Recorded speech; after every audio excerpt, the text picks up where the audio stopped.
adalah Allah membimbing kita untuk senantiasa taat kepadanya. Allahumma salli wa sallim ala sayyidina Muhammadin wa ala alihi wa ashabihi ajma'in. Ya Allah, semoga salawat dan salam senantiasa tercurahkan untuk baginda Nabi kita Muhammad sallallahu alaihi wasallam, yang lewat beliau kita jadi faham agama ini. Seorang yang bersaksi bahwasanya Muhammad bin Abdullah adalah hamba utusan Allah, maka dia harus percaya dengan semua informasi yang disampaikan oleh beliau.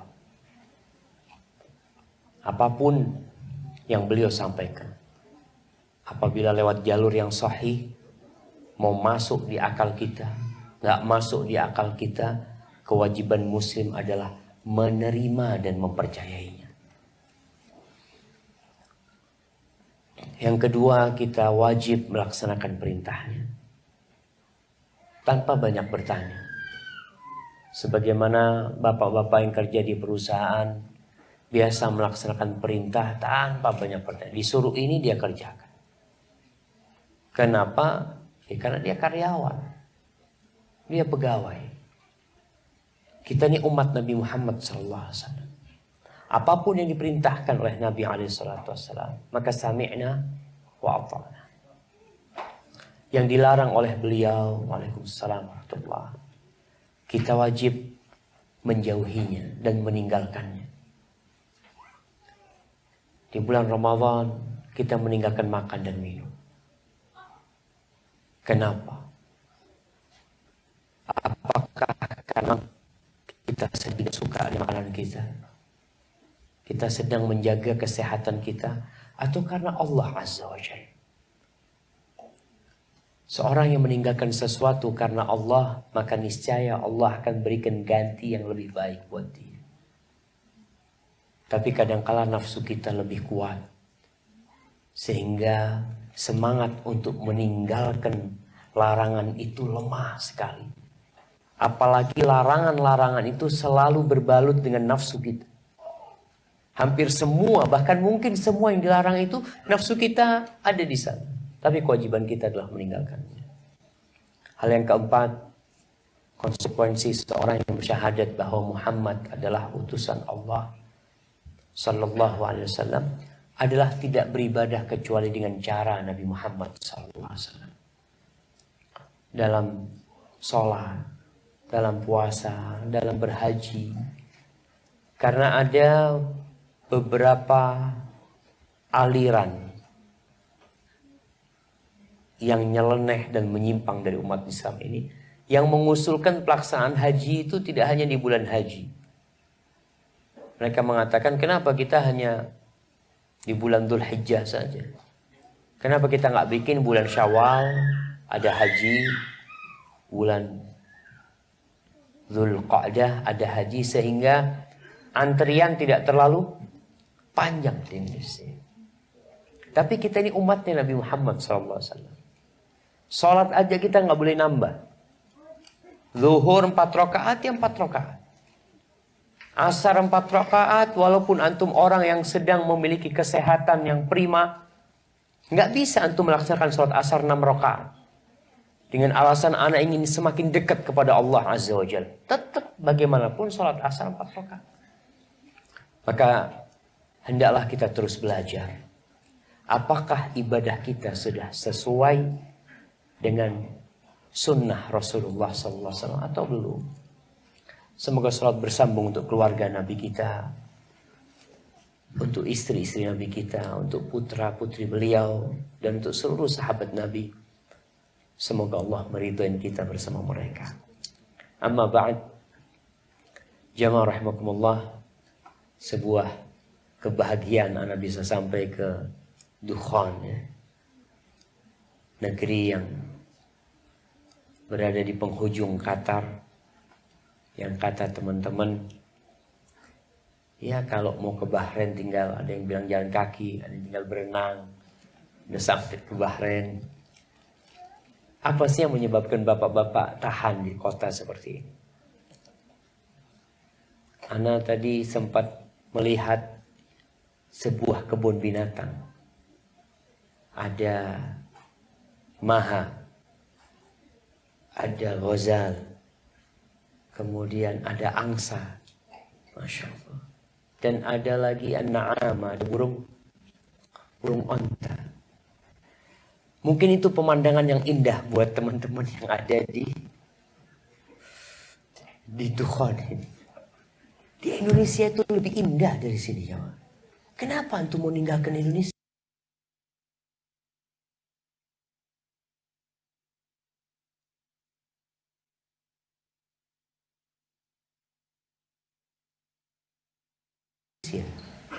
Masya Allah, orang itu dari kepinginnya lihat bunga, akhirnya dikasih bunga palsu.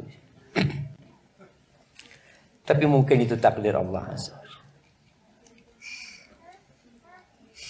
Kita hadir ke muka bumi ini bukan karena keinginan orang tua kita. Mungkin kedua orang tua kita ingin anak yang lebih indah dari kita. Tapi ketika lihat antum lahir, ya mau gimana lagi. Sebagian orang tua itu ingin anaknya putih. Ingin anaknya tampan dan cantik. Tapi lahir, warna anaknya sawo matang. Gak bisa dia nolak. Dia harus terima hal itu. Mungkin ada yang menanti anak perempuan yang keluar, akhirnya ada jenggotnya kan. Nah, ada sebagian orang yang punya anak 4 laki, 5 laki. Dia berharap anak perempuan yang keluar, ya laki-laki. Bahkan ada peristiwa di negeri Arab, seorang suami yang mengancam istrinya. Anaknya 9, 8 semuanya perempuan. Ketika hamil yang ke-9, suaminya ngancam, kalau nanti perempuan lagi, aku akan ceraikan kamu. Pikirnya istrinya bisa bikin anak. Laki perempuan. Suaminya nggak bisa. Itu benih yang ada di perut istrimu, benih dari siapa? Dari suaminya. Dan subhanallah, ketika lahir anak yang ke-9, perempuan. Itu perempuan, itu istri nangis. Dokternya bingung. Kenapa engkau nangis? Alhamdulillah anaknya cantik, sempurna, kata dia. Akhirnya sang istri cerita sama dokter. Iya dok, suami anak ngancam kalau anaknya perempuan lagi dia ingin menceraikan anak. Apa kata dokternya? Oh, suamimu urusan aku. Dokternya jumpain suaminya. Kata dia, alhamdulillah udah lahir anaknya. Laki-laki, kata dokter. Tapi buta, cacat. Mulutnya rusak, tangannya rusak. Kebingungan suami. Terus dokter ngomong, kenapa engkau kok sedih? Mau kok gimana kalau anaknya perempuan tapi sempurna? Nggak apa-apa dok, yang perempuan aja dok. Tapi sempurna. Ada orang-orang yang tidak tahu dengan takdir Allah. Sehingga dia menyalahkan sesuatu yang terjadi kepada orang lain. Pernah kejadian di Jember. Ada seorang ayah pulang dari kerjanya, dia mendapati anaknya mengapung di kolam burung walet. Biasanya orang yang punya sarang walet itu, dia bikin kolam supaya dingin. Dia lihat anaknya mengapung di sana mati. Itu sang bapak mengangkat anaknya sambil menangis. Lalu dia mulai mengatakan, andai kata nggak bikin kolam ini, andai kata nggak punya burung walet, terus sampai akhirnya bapaknya gila dan mati dalam kondisi gila. Ahibati fillah, ada yang ingin sukses dengan usahanya. tapi dia bangkrut dan terpaksa berangkat ke Qatar. Ada yang dalam hidupnya nggak ada bayangan dia kerja di Dukhon. Sama sekali. Ketika dia kuliah, mungkin harapan dia kerja di tempat yang lebih enak. Tapi ternyata akhir hidup dia ada di Dukhon. Sebagian orang karena sudah cocok di Dukhon ingin sampai mati di sini. Tapi ternyata dia di PHK. Ada pengurangan jumlah karyawan, terpaksa dia dipulangkan. Apa yang akan dia lakukan? Siapa yang akan dia salahkan? Maka belajar tentang takdir ini jamaah adalah termasuk pelajaran yang membuat hidup kita jadi tentram. Karena sejatinya semua yang sudah terjadi itu udah ditentukan sama Allah Azza wa Jalla. Yang baik dan yang buruk. Hanya saja kebanyakan kita itu kalau tertimpa musibah yang buruk, dia mengatakan takdir. Tapi kalau keberhasilan yang dia capai, apa kata dia?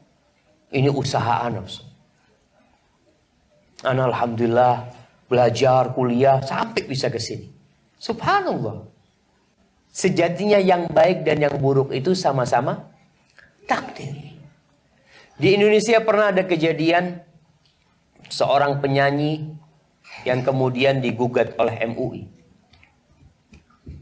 Karena dia menyanyikan sebuah lagu dengan tema takdir memang kejam. Nggak tahu tahun berapa. Akhirnya alhamdulillah oleh Majelis Ulama digugat hal itu.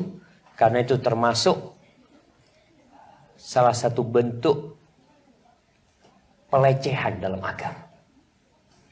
Ketika berbicara takdir kejam kalau sukses dari diri dia sendiri. Di antara rukun iman adalah antu'mina bil qadar. Engkau beriman dengan takdir. Khairihi wa syarrihi.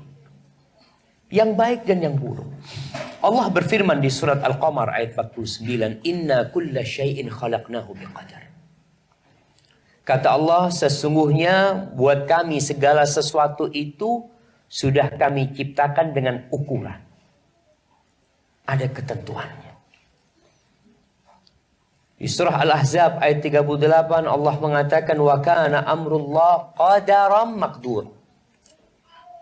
Urusan Allah itu semuanya merupakan kadar yang sudah ditentukan. Nggak akan bisa nambah, nggak akan bisa berkurang. Di surah Al-Mursalat ayat 23 Allah mengatakan faqadarna fa ni'mal qadirun. Ketika bicara tentang anak yang di dalam perut ibunya, kami yang menentukan kata Allah. Itu menjadi laki, itu menjadi perempuan. Mungkin sekarang orang tahu, oh insya Allah anaknya laki. Tapi dia nggak tahu apakah akan lahir hidup atau mati. Allah yang tahu. Dia lahir umurnya berapa hari. Ada sebagian yang lahir langsung mati. Padahal orang tuanya sudah beli banyak baju buat dia. Orang tuanya bahkan sudah beli kereta dorong buat anaknya. Sudah beli seekor kambing untuk akikah anaknya. Ternyata anaknya keluar dalam kondisi mati. Siapa yang menentukan itu semua? Allah Azza wa Jalla. Ahibati fillah. Rasulullah sallallahu alaihi wasallam mengatakan dalam hadis riwayat Tirmidzi, la yu'minu 'abdun hatta yu'mina bil qadari khairihi wa syarrihi min Allah. Tidak dikatakan beriman seorang hamba. Jemaah, sebagian kita ini belajar agama terlambat.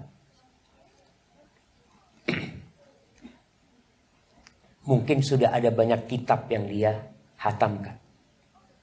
Apalagi yang lulus dari perguruan tinggi. Puluhan buku dia hatam. Apalagi dia melanjutkan S2. Tambah banyak kitab yang dihatamkan. Hanya satu kitab yang belum dihatamkan. Yaitu kitabullah. Kalau baca mungkin hatam. Baca berapa kali dihatam. Tidak seperti belajar ilmu umum dia. Itu bukan hatam dia. Dia faham dan mengerti. Bahkan bisa dipakai kerja. Karena dia faham dan mengerti. Apa yang dipakai. Tapi Al-Quranul Karim banyak di antara kita yang pokoknya bisa baca. Padahal itu sumber ilmu jemaah. Yang harus kita belajar. Tadi ayat-ayat yang kita bacakan tentang takdir itu, insya Allah sering kita lewati. Tapi kita tidak memahami. Rasulullah SAW menekankan bahwa seorang tidak dikatakan beriman sampai dia beriman dengan takdir baik dan buruk. Semuanya dari Allah Azza wa Jalla. Hatta ya'lam anna ma asabahu lam yakun liyukhti'ah. Dan sampai dia mengetahui ilmu yang kalau bisa sampai ke tingkat keyakinan bahwa yang menimpa dia tidak mungkin meleset dari diri dia. Wa ma akhta'ahu lam yakun liyusibahu. Yang meleset dari dia memang sejatinya tidak mungkin akan menimpa dia. Maka di sini apabila seorang naik mobil kemudian ditabrak, apa yang pertama akan dia lakukan? Biasanya dia akan marah kepada yang nabrak. Coba antum tanyakan. Mungkinkah dia sengaja nabrak antum? Hampir sulit jemaah. Orang nabrak dengan sengaja. Semua orang itu ingin berhati-hati. Allahu Akbar. Ana pernah mau nabrak. Bukan mau nabrak, sudah nabrak. Tapi alhamdulillah yang ditabrak selamat. Lalu dia datang kepada, hati-hati mas, kata dia. Iya mbak, kata dia. Ana sudah hati-hati. Tapi kalau takdir itu sudah. Allahu Akbar. Kadangkala hanya hitungan beberapa detik. Tahu-tahu mobil itu sudah terbalik. Sebaliknya kalau Allah ingin selamat orang itu, Masya Allah. Anak punya teman di Madinah. Dia berangkat dari Madinah ke Riyadh. Masya Allah, dia cerita. Bagaimana mobilnya dia itu dia tidur. Dia tidur, anaknya, istrinya tidur semua. Mobil itu turun ke padang pasir, jemaah. Muter di padang pasir. Dalam kondisi dia tidur. Diikutin sama orang Arab dari belakangnya. Dibel-bel. Tidur tetap. Sampai berhenti mobil itu. Supirnya tidur. Masya Allah. Kalau takdirnya selamat, selamat. Kadang-kala kita yang hati-hati malah nggak selamat. Kejadian lain, ada seorang orang Indonesia yang berangkat umroh. Terus dia mau balik ke Madinah. Ya. Banyak di Mekah, Madinah itu taksi gelap. Ya. Jadi taksi nunggu sampai penumpangnya lengkap baru jalan. Ini orang Indonesia, Masya Allah orang Indonesia ini. Dia yang pertama masuk ke mobil sedan. Dia duduk di depan. Alhamdulillah. Enak di depan, soalnya di belakang bertiga. Subhanallah. Dia lama nunggu penumpang lainnya sampai kepingin ke toilet. Hanya ke toilet. Dari toilet, mobil sudah full. Di depan itu ada yang duduk dan tinggal satu di belakang. Dongkol orang Indonesia. Dia cerita. Ya sambil penuh menggerutu dalam hatinya itu. Dia naik mobil. Wah subhanallah. Di tengah jalan itu ada truk yang ngangkut batu koral. Itu terlepas jemaah. Penyanggah truk itu. Belakang. Batu itu jatuh tertimpa mobil itu. Cuma supir dan yang di depan itu yang luka-luka. Dia yang di belakang bertiga selamat. Baru ketika itu dia sujud syukur. Dia mengatakan alhamdulillah. Di sini takdir Allah Azza wa Jalla. Bukan hanya yang buruk. Yang baik pun dari Allah Azza wa Jalla. Yang harus menimpa kita pasti menimpa kita. Maka kita dilarang dalam menyikapi takdir ini untuk mengatakan lau. Andai kata aku tadi nggak berangkat ya selamat insya Allah. Andai kata aku tadi tidur aja di rumah, nggak jalan-jalan aku tidak akan tertabrak. Bahkan ada seorang wanita yang marah sama suaminya karena anaknya mati. Kok bisa marah? Jadi kejadiannya suami istri ribut, mau dibawa ke dokter yang mana anaknya. Akhirnya sang suami, kita berangkat ke dokter fulan. Akhirnya berangkat ke dokter fulan, pulang meninggal anaknya di mobil. Pulang dari dokter. Itu sang istri terus menyalahkan suaminya, mengatakan, engkau bang nggak mau berangkat ke dokter fulan. Coba dibawa ke dokter fulan, mungkin masih hidup anaknya. Terus dia. Sampai akhirnya sang suami bingung mau memperbaiki istrinya. Dia panggil anak, masih kerabat sama dia, panggil, cobalah Syafiq, inti kasih nasihat istilah. Kerjanya sekarang nggak mengurusin anak-anaknya yang lain. Dia pandangin baju anaknya. Terus dia mengingat anak. Dan kalau ngelihat suaminya nih, suaminya ini yang punya salah kayaknya atas kematian anak. Subhanallah. Tapi ketika orang belajar ilmu, faham tentang takdir Allah Azza wa Jalla, Masya Allah, dia akan menerima apapun yang terjadi. Sampai ada seorang dokter yang baru pertama dalam hidupnya dapat pasien yang minta maaf sama dia. Kejadiannya, ada salah satu ikhwah kita, anaknya itu lahir susah buang air kencing. Akhirnya dibawa ke rumah sakit ya. Sampai berusaha operasi, terakhir meninggal. Itu orang tuanya datang ke dokter mengatakan, dok minta maaf udah ngerepotin dokter, katanya. Nangis itu dokter. Karena biasanya akan dimarahin oleh pasien. Gimana dokter ini? Kok sampai mati anak saya? Subhanallah. Dokter tuh kepingin anaknya hidup. Dia ingin anaknya hidup. Tapi takdir Allah Azza wa Jalla. Maka di sini Rasulullah SAW mengatakan, wa hatta ya'lam, dia itu tidak dikatakan beriman sampai dia mengetahui apa yang menimpa dia itu tidak akan luput dari dia, pasti sudah akan menimpa dia. Dan sebaliknya, yang meleset dari dia tidak akan mungkin menimpa dirinya. Ibn Dailami ini dalam Sunan Abi Dawud, dalam kitab Sunnah, Abu Dawud menceritakan tentang seorang tabi'in yang bernama Ibn Dailami. Dia datang menjumpai sahabat Nabi Ubay bin Ka'ab radhiyallahu ta'ala anhu. Ingat, Ubay bin Ka'ab ini salah satu sahabat Nabi yang memiliki kedudukan khusus. Apa keutamaan Ubay bin Ka'ab? Ubay bin Ka'ab ini pernah suatu hari Rasulullah SAW mengatakan, ya Ubay, Allah nyuruh aku membacakan kepadamu surat lam yakunil ladzina kafaru min ahli kitab.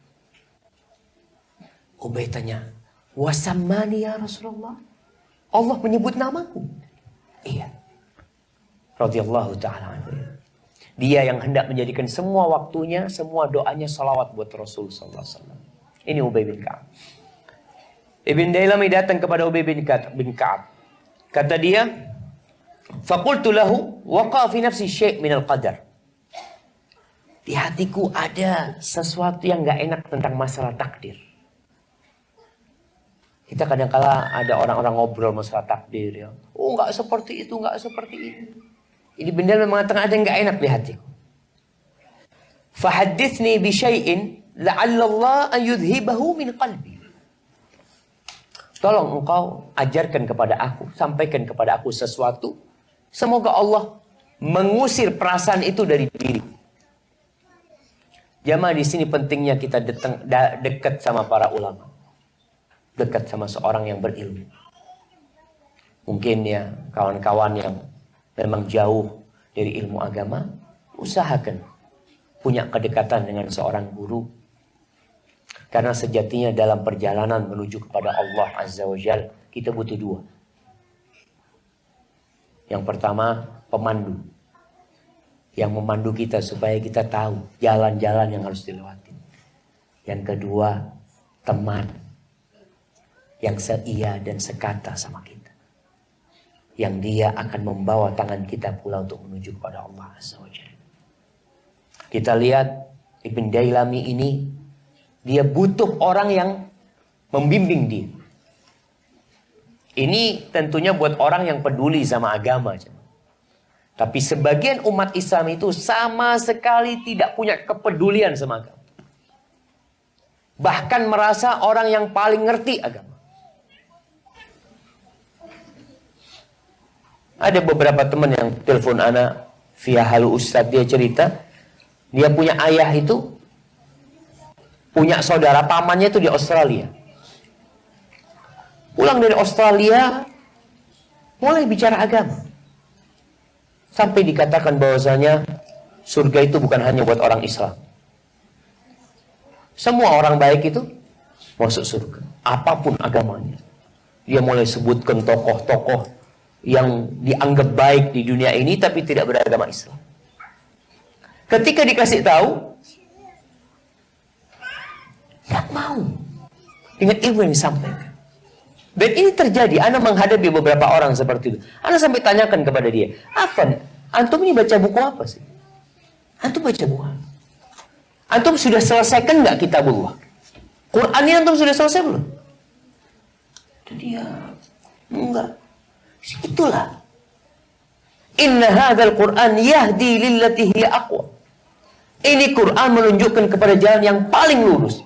Kalau ternyata kita meninggalkan Al-Quranul Karim, lalu kita mengikuti pendapat fulan, katanya fulan, nggak ada katanya Allah Azza wa Jal yang kita ikuti, maka akan tersesat dalam kehidupan ini. Namun yang menakutkan, orang tersesat merasa benar. Itu yang berat, jemaah. Maka yang ngasih tahu orang bodoh itu mudah. Dia tersesat, kita kasih tahu, Mas, antum dari Dukhon. Bukan. Antum mau kemana? Ana mau klub apa namanya? Di Jinan Club, kata dia. Oh, lurus belok kiri, Mas. Oh, enggak, saya tahu tempatnya. Loh, ini tersesat, kasih tahu, gak mau. Ada orang seperti itu.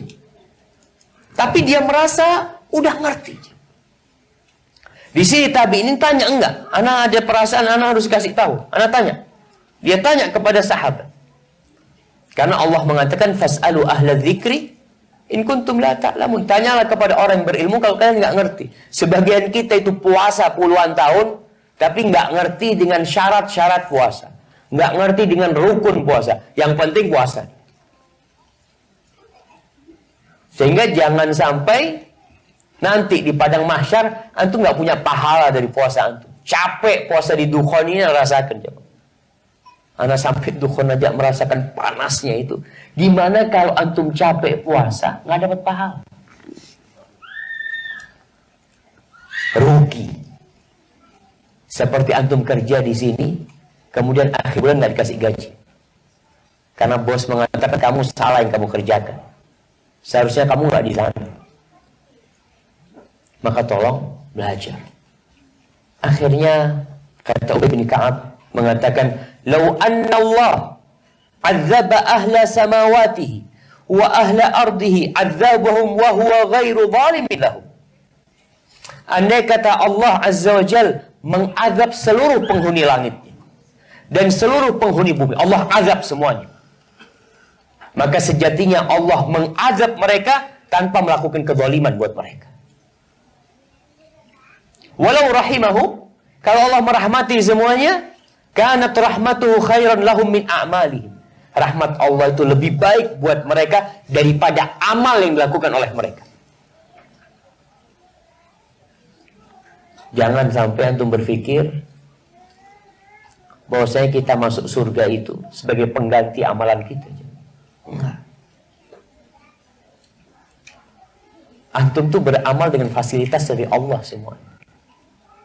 Sehingga orang masuk surga itu karena kasih sayang Allah.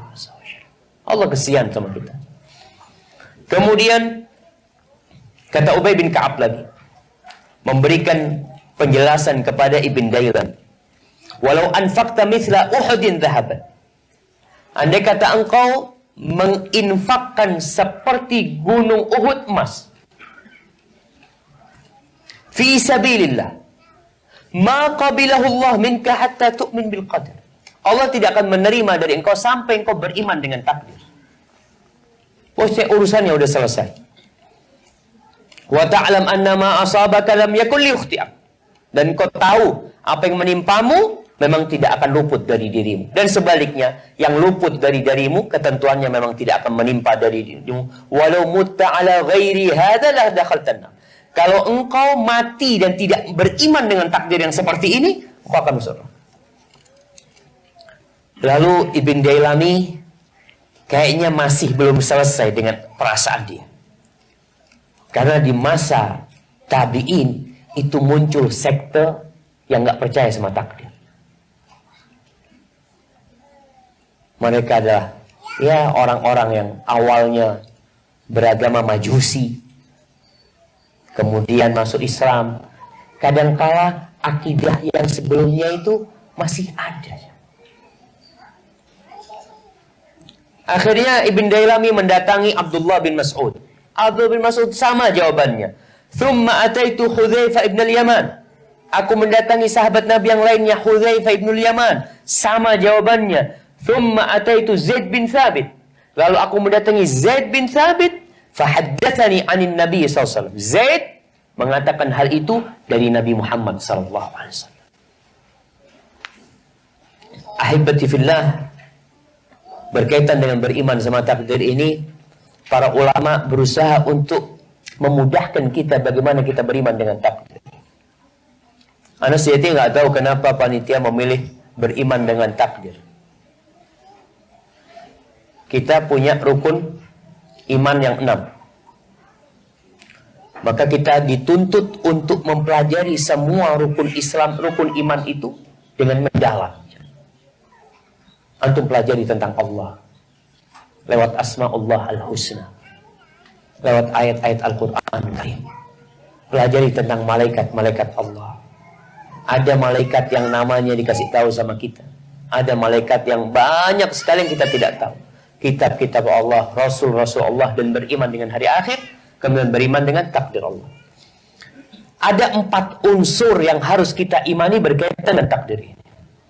Yang pertama, mengimani bahwa ilmu Allah itu meliputi segala sesuatu. Awal derajat beriman dengan takdir ini adalah al-ilm. Bahwa Allah itu mengetahui apa yang telah terjadi. Allah itu ya'lamu ma kan wa ma yakun law kana kaifa yakun. Allah mengetahui apa yang belum terjadi dan bagaimana nanti kalau terjadi, kejadiannya seperti apa, Allah itu udah tahu. Allah itu tahu bahwasanya antum nanti ketika berbuka itu makan apa. Allah tahu. Mulai di situ ada 5 makanan. Allah tahu antum mau milih yang mana. Kemudian antum akan makan berapa. Allah tahu. Kemudian setelah itu makanan itu akan membuat antum sakit perut. Allah tahu dengan itu. Setelah itu antum akan berangkat ke dokter. Dokter kasih obat, antum mati. Allah tahu semuanya. Makanya jumlah pasir yang ada di padang pasir itu, berapa jumlah minyak yang ada di dalam bumi ini, berapa jumlah daun-daunan yang jatuh, berapa jumlah bintang-bintang yang bertaburan di langit, Allah itu tahu. Allamul ghuyub. Allah tahu antum sekarang dengerin ceramah, apalagi mikirkan berbuka. Dan jangan waktu ceramah, sholat aja antum kadang-kala nggak mikirin sholat. Berapa banyak orang sholat, keluar dari sholatnya dia nggak dapat apa-apa. Allah tahu antum sedang mikirkan apa. 2 orang yang berdiri satu soft, yang satu mendapatkan derajat yang tinggi, yang satu dengan sholatnya masuk neraka. Kok bisa, Ustaz? Jangan dipikir semua orang sholat masuk surga, jemaah. Allah mengatakan fawailul lil musallin. Ada orang sholat masuk neraka, wail. Ada lembah di neraka sana. Sholat berdiri satu saf sama. Kenapa? Alladzina hum an salatihim sahun. Alladzina hum yura'un. Riya dia. Antum nggak tahu kalau dia riya. Allah itu tahu dengan segalanya. Maka di surah Al-Hajj ayat 76 Allah mengatakan ya'lamu ma baina aydihim wa ma khalfahum wa ilallahi turja'ul umur. Allah itu tahu dengan apa yang dihadapi manusia, apa yang dibalik mereka.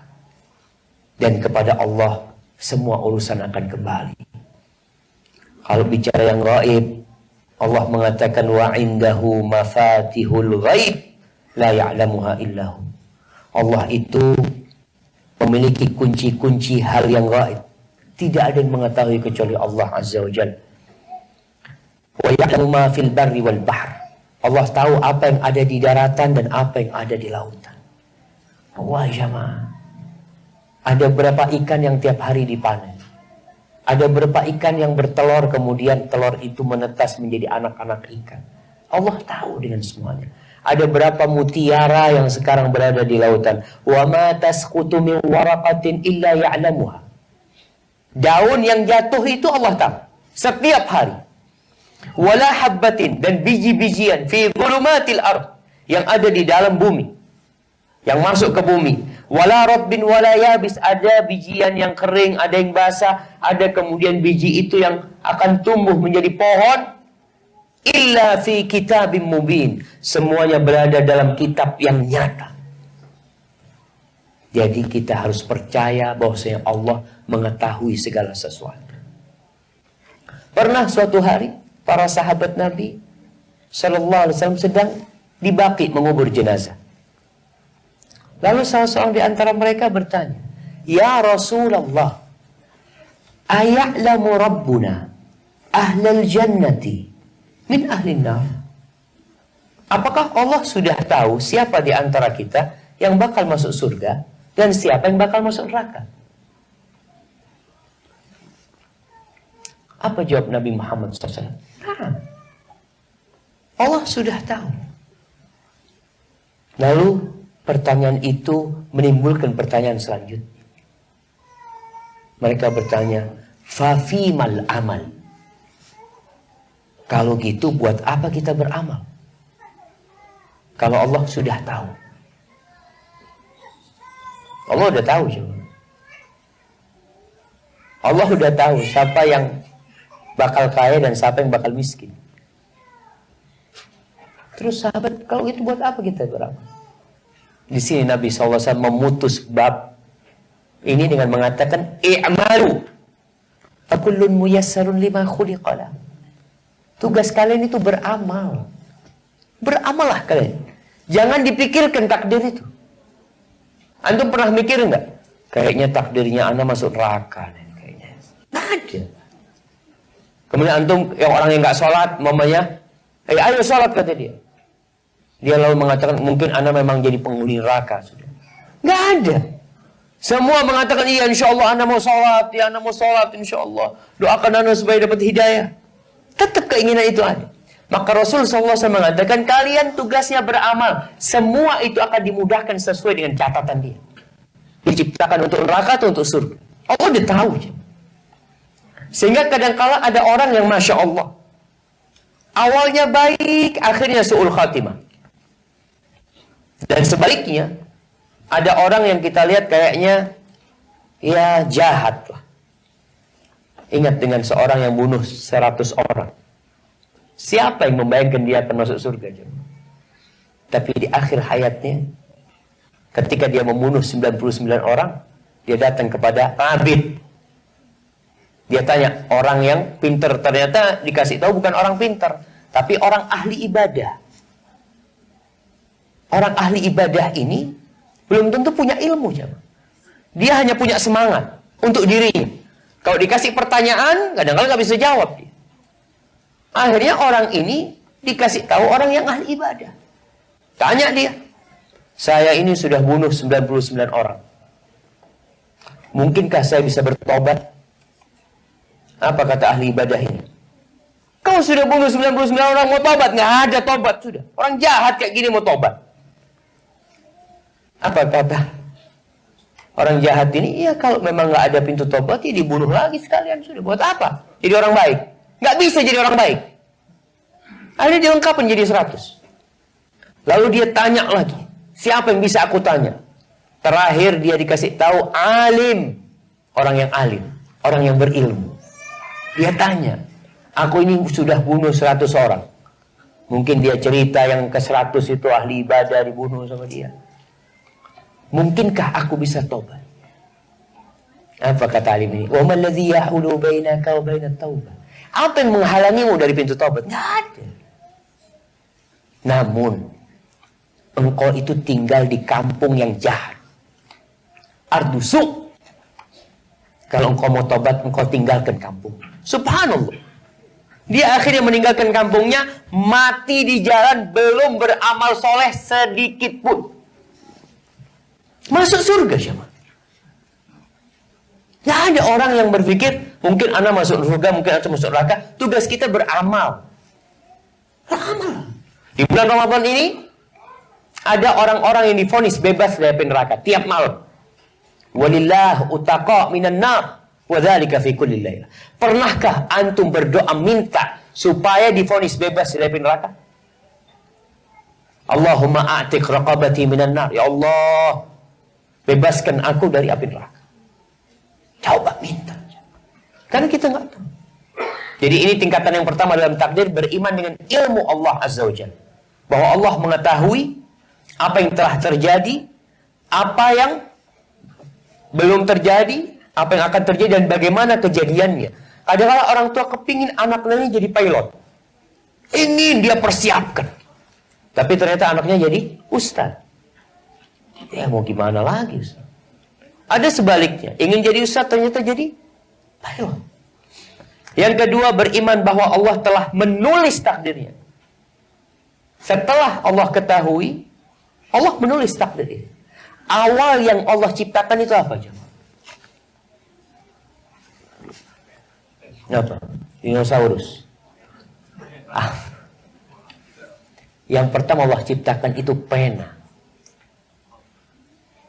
Lalu setelah Allah menciptakan pena itu, Allah memerintahkan kepada pena itu untuk menulis. Uktub. Uktub. Pena itu bertanya, wa ma aktub? Apa yang aku tulis? Uktub ma huwa kainun ila yaumil qiyamah. Tulis semua yang akan terjadi sampai hari kiamat. Allah tahu bagaimana Abu Lahab akan bertindak. Allah tahu apa yang akan terjadi, itu sudah tertulis dengan ilmu Allah, kemudian ditulis di Lauhul Mahfuz. Di surat Al-Hadid ayat 22 Allah mengatakan, ma asaba min musibatin fil ardi wala fi anfusikum illa fi kitabin min qabli an nabra'aha inna dzalika 'ala Allah yasir. Tidak ada satupun musibah yang menimpa di bumi atau di diri kalian. Gempa terjadi, tsunami terjadi, atau di diri kita sakit. Melainkan kata Allah, illa fi kitab, itu sudah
ketika antum membaca hadis ini kemudian antum tertimpa musibah ya. Kemudian ya anak meninggal, orang tua meninggal atau apa saja yang menimpa diri antum, insya Allah hati itu akan bisa menerima. Kemudian bicara pencatatan takdir ini, ada 3 pencatatan takdir itu. Yang pertama takdir yang ada dalam Lauhul Mahfuz tentang semua yang terjadi secara terperinci. Yang kedua catatan malaikat atas individu tertentu, setiap manusia. Kapan dicatat? Ketika umur 120 hari. Itu dicatat.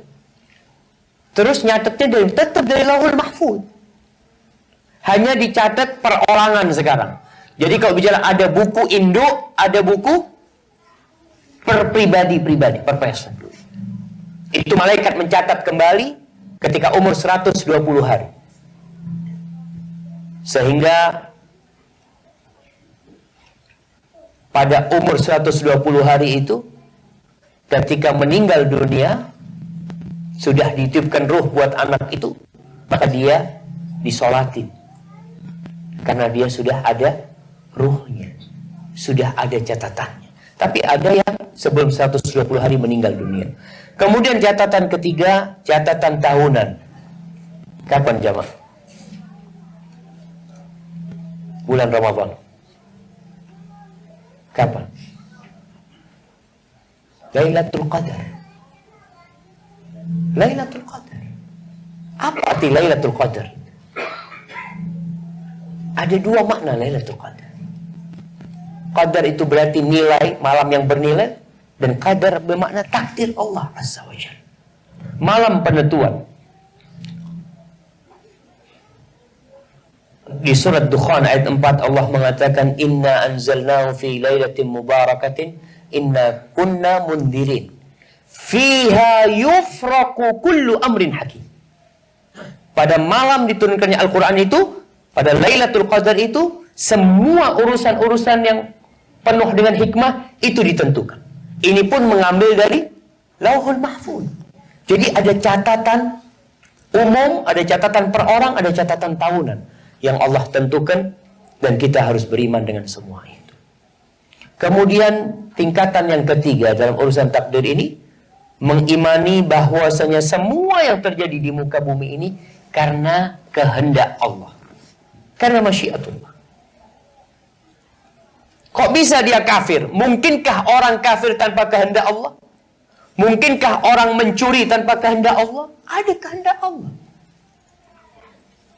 Kalau Allah tidak berkehendak, tidak mungkin itu terjadi. Tidak mungkin itu terjadi. Tapi tetap kita tidak boleh menjadikan takdir ini alasan untuk berbuat dosa. Sehingga ada sebuah asar seorang yang di masa Umar bin Khattab radhiyallahu taala anhu yang dia mencuri. Kemudian mau dipotong. Apa kata orang ini? Amirul Mukminin, aku mencuri ini karena kehendak Allah. Ini takdir Allah Azza wa Jalla. Kata Umar, iya. Dan aku memotong tanganmu juga karena takdir Allah Azza wa Jalla. Sama gitu. Nggak ada yang keluar dari takdir Allah Azza wa Jalla. Dari kehendak Allah nggak ada.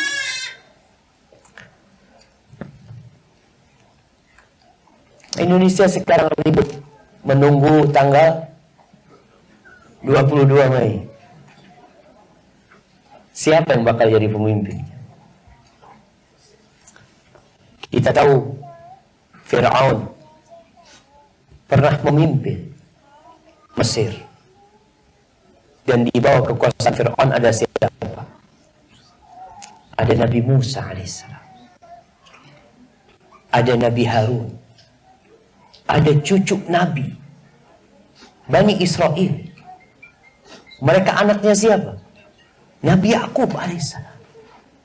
Kok bisa berkuasa? Nah, Allah berkehendak.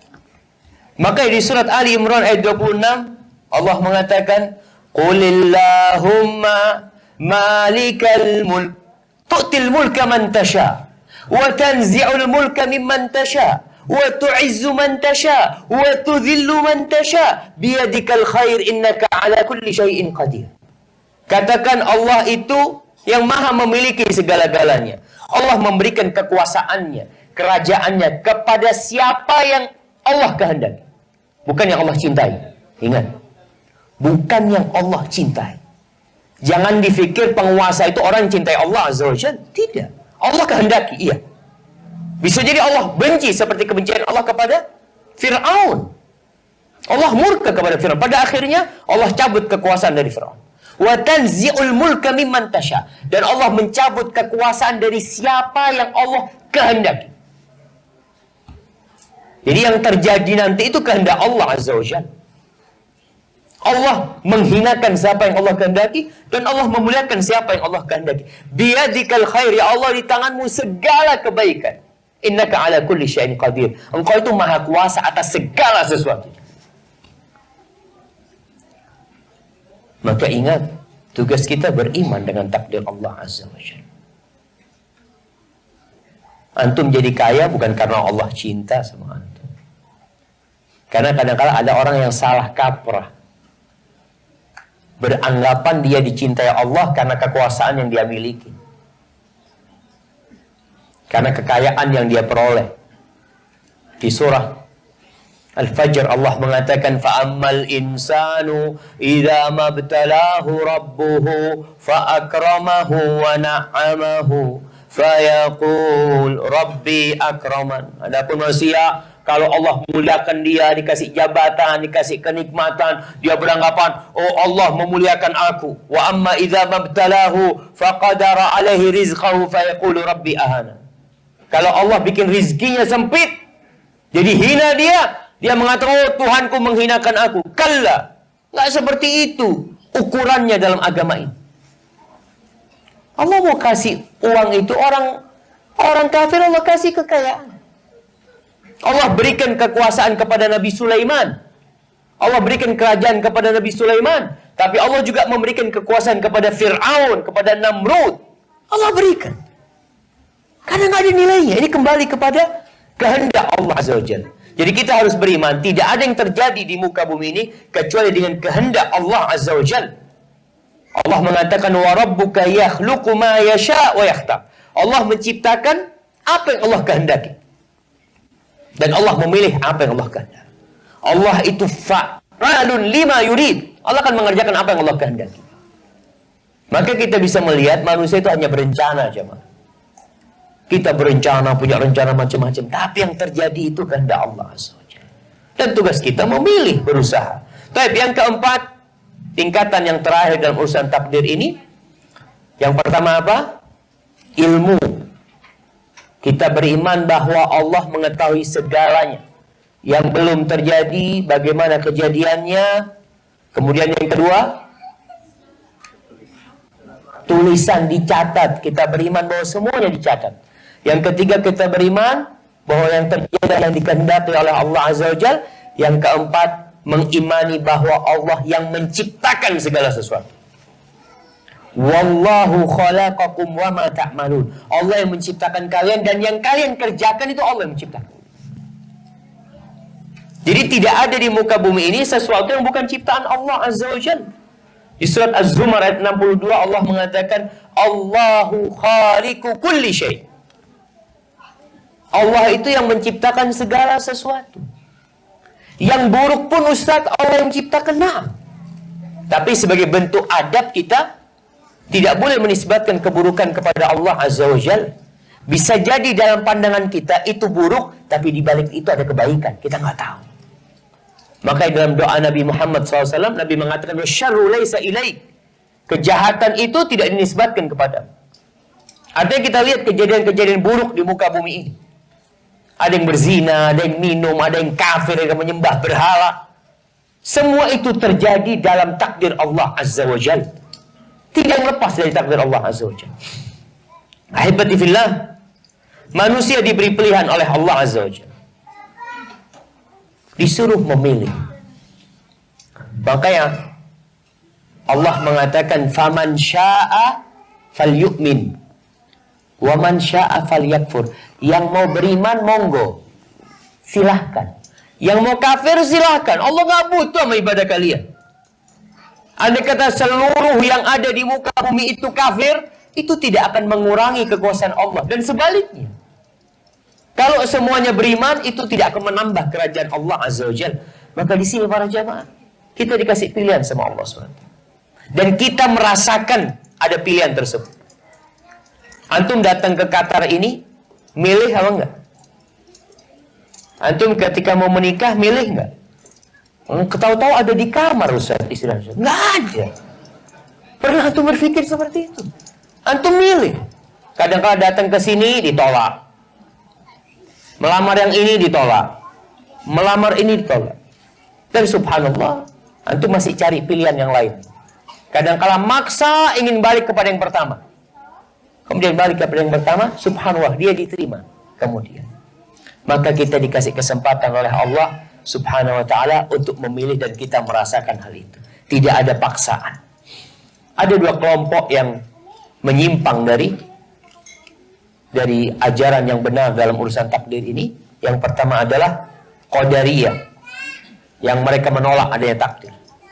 Karena mereka berpikir, kalau kita menetapkan Allah menakdirkan segala sesuatu, terus kenapa orang masuk neraka kalau Allah sudah menakdirkan? Mereka seakan-akan ingin menyucikan Allah dari kezaliman. Subhanallah. Allah itu tahu antum akan mencuri. Allah itu tahu antum akan berzina. Allah udah tahu. Dan itu yang ditulis sama Allah Azza wa Jalla. Di mana ada kezaliman? Nggak ada kezaliman di sana. Allah mencatat apa yang dia ketahui dari perbuatan antum nanti. Dan kalau kita mengatakan manusia itu menentukan takdirnya sendiri, seakan-akan Allah nggak tahu dengan apa yang akan terjadi. Allah tahu dengan apa yang akan terjadi. Yang kedua, ada kelompok Jabariyah yang meyakini bahwa manusia tidak memiliki kehendak dan pilihan. Allah yang mengatur semuanya, ya kita ya seperti di remote lah. Maka dua kelompok ini termasuk yang menyimpang. Dan tadi ayat-ayat serta hadis-hadis Nabi Muhammad SAW telah menerangkan dengan begitu gamblang kepada kita bahwa kita itu sudah ditakdirkan, sudah dicatat takdir kita, Allah sudah tahu, tapi kita punya pilihan dan kita disuruh beramal. Rasul SAW mengatakan, la yaruddul qada illa du'a wa la yazidu fil umri illa albir. Tidak ada yang bisa menolak takdir kecuali doa. Dan tidak ada yang bisa menambah umur kecuali albir, perbuatan baik. Berbakti kepada orang tua. Berarti takdir itu bisa berganti, Ustaz. Nah, tapi itu pun Allah sudah tahu bahwa antum akan berdoa. Antum akan berdoa yang seharusnya antum kena musibah, dengan doa antum musibah itu diangkat. Orang sakit, takdirnya sakit. Kemudian dia berdoa, dengan doa dia penyakitnya dihilangkan. Berapa banyak orang yang sakit yang kata dokter udah divonis nggak bakal bisa sembuh. Tapi orang itu terus berdoa minta sama Allah Azza wa Jalla, kemudian Allah sembuhkan dia. Ahibati fillah, apa yang harus kita lakukan dengan takdir ini? Sikap kita terhadap takdir yang menimpa kita. Kalau takdir baik, maka kewajiban kita adalah bersyukur kepada Allah Azza wa Jalla. Kalau takdir kita buruk, kewajiban kita adalah husnudzon sama Allah Azza wa Jalla. Husnudzon, berbaik sangka sama Allah Azza wa Jalla. Karena bisa jadi yang buruk itu baik buat kita. Makanya Umar bin Khattab radhiyallahu ta'ala dia pernah mengatakan, aku tuh nggak peduli besok hari itu aku dalam kondisi yang aku sukai atau yang aku benci. Nggak peduli.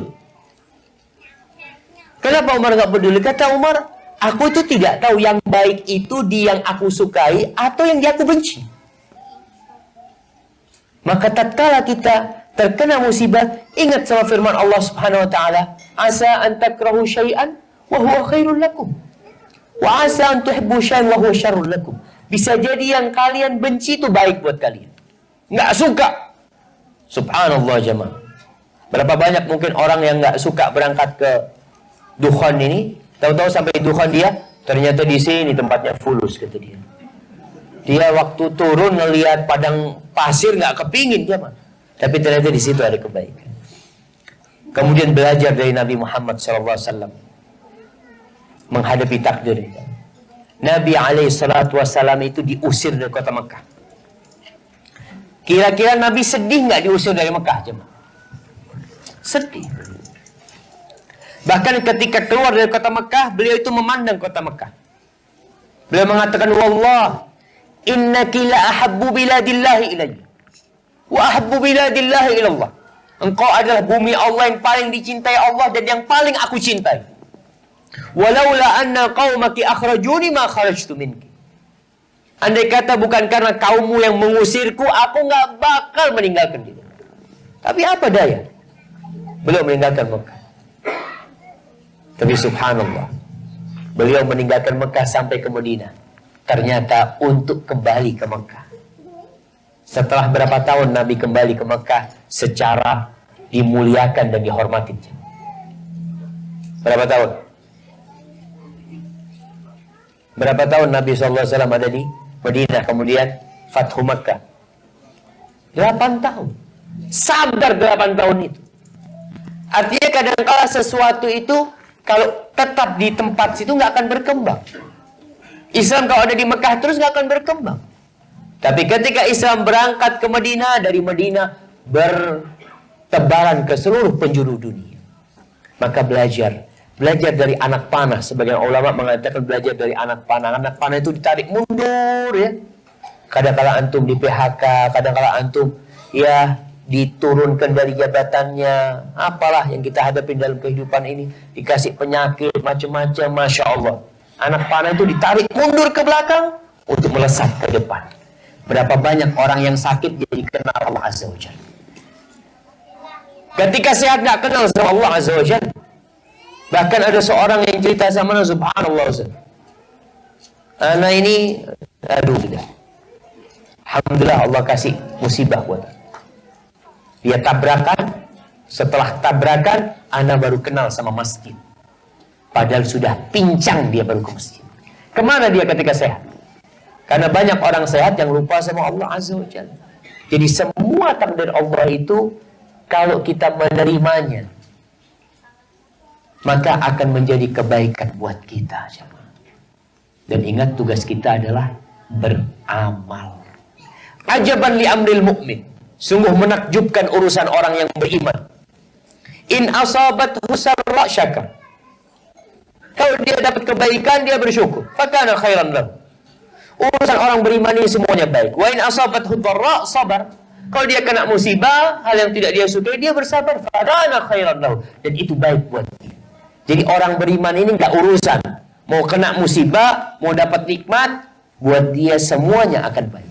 Karena dia menerima takdir Allah Azza wa Jalla.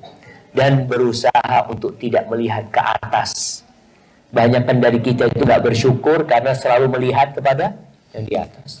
Lihat mobil temennya baru, mobil dia lama. Coba engkau lihat kepada orang yang mobilnya nggak pernah ganti. Ibu-ibu kadang-kadang datang pengajian, lihat tasnya temennya, waduh, baru lagi tasnya ini. Dia nggak akan pernah bersyukur. Tapi kalau dia melihat kepada yang bawa kresek, nggak punya tas, dia akan mengatakan alhamdulillah. Hadza wallahu a'lam bishawab. Itu yang bisa saya sampaikan pada kesempatan kali ini. Dan bulan Ramadan ini jadikan bulan untuk menuntut ilmu jamaah. Dan sumber ilmu tadi kita sudah sampaikan Al-Qur'anul Karim. Antum baca Al-Qur'an, baca artinya, baca tafsirnya, khususkan. Antum yang kerja 12 jam, Masya Allah. Ada anak dengar tadi ada yang kerja 4 hari kerja, 4 hari off. 4 hari off yang 12 jamnya itu gunakan untuk baca Quran. Tetap bekerja. Ngomong sama istrinya, afwan, anggap anak masih kerja. Tapi anak mau kerja buat akhirat anak sekarang. Ini kesempatan jamaah.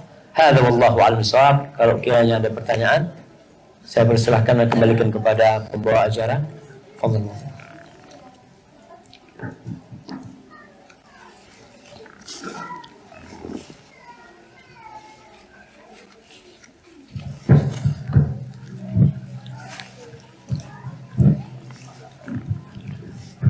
Bapak sekalian, kita masih ada waktu karena diberi bonus sama Pak Ustadz.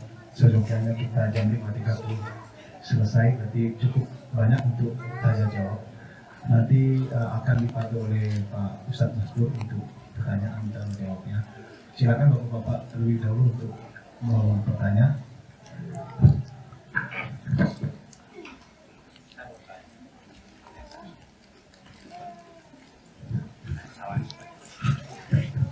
Pakai mic-nya biar yang lainnya dengar lah.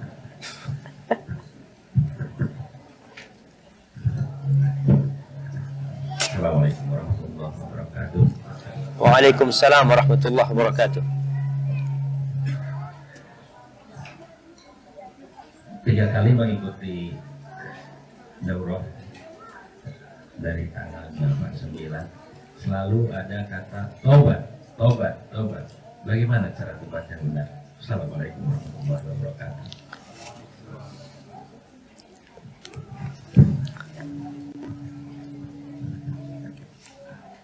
Jamaah rahimakumullah ya. Kalau bicara tobat, kenapa perlu disinggung terus tobat ini jamaah? Ibnul Qayyim rahimahullahu ta'ala ketika berbincang tentang tobat, beliau mengatakan tobat ini adalah awal manazilis sa'irin. Orang yang ingin berjalan menuju kepada Allah itu dimulai dengan tobat. Wa awsatuhu, dalam perjalanannya dia di awal melangkah dia perlu bertobat. Ketika dia perjalanan dia perlu bertobat. Dan di akhirnya dia perlu bertobat. Terus. Sehingga kita bisa rasakan selesai sholat yang kita baca adalah Astaghfirullah.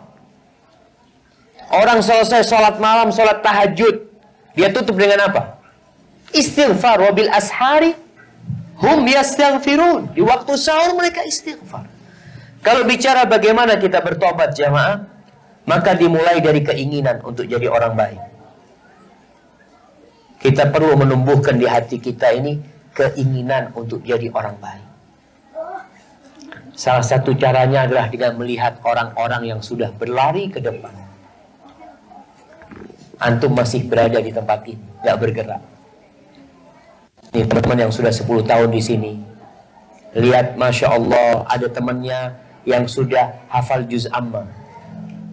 Dia sudah sampai amma yatasa'alun, dia lihat.